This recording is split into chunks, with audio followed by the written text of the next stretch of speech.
വേണ്ടി വന്ന ഇവിടുത്തെ സിംഗുമാരായിട്ട് ഒരു കുസ്തിക്ക് തയ്യാറായിട്ടാണ് ഞങ്ങൾ വന്നിരിക്കുന്നത്. കുസ്തി പഹൽവാൻ. ആ പഹൽമാൻ. ഒന്ന് നിക്ക, ലാസ്റ്റ് സപ്പറല്ലേ, ഒന്നും കൂടി കണ്ടോട്ടെ. ഇനി മുട്ടിക്കോളൂ.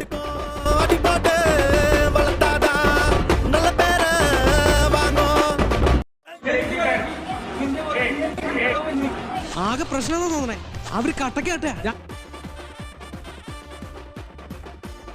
വിട്ടുകളയട്ടാ, പോയി അടിക്കോ നീ അവനെ. ഡാടാ വിട്ടൊന്നും കളയല്ലേ, അവൻ എന്തൊക്കെ സീനൊക്കെ ഉള്ളേ. കാണണോ, ഭയങ്കര സീനാണ്. ചെറിയ അടിയിലൊന്നും ഒതുങ്ങൂലത്.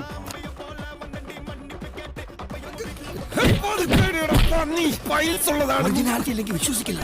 2 hours later. Hit with the bottle. Oh my god. Yeah, when I saw his blood and പൊന്നാളെ അപ്പൊ തന്നെ ഞാൻ തല ഇറങ്ങി നിലത്ത് വീണു. മതി, നിർത്ത്. എന്താടാ നിനക്കും പേടിയായോ? പേടിയാ? ഇയാൾക്ക് ഹിയറിംഗ് ഡിസബിലിറ്റി ഒക്കെ ഉള്ള ആളാ. പിന്നെ ചെറിയ ADHD പോലത്തെ ചില സംഭവങ്ങളൊക്കെ ഉണ്ട്. ഇതൊന്നും ചെയ്യാതിരിക്കാൻ ശ്രമിക്കുക. അതൊരു പാവ മനുഷ്യനാണ്. അയാൾക്ക് കുറച്ച് ബുദ്ധിമുട്ടൊക്കെ ഉള്ള ആളാണ്. ഈ വയലൻസ് ഒന്നും ആറാട്ടണ്ണൻ്റെ അടുത്തൊന്നും ഇറക്കരുത്. ആറാട്ടണ്ണന് അതൊന്നും അങ്ങനെയുള്ള പരിപാടിയൊന്നും പറ്റുന്ന ആളല്ല.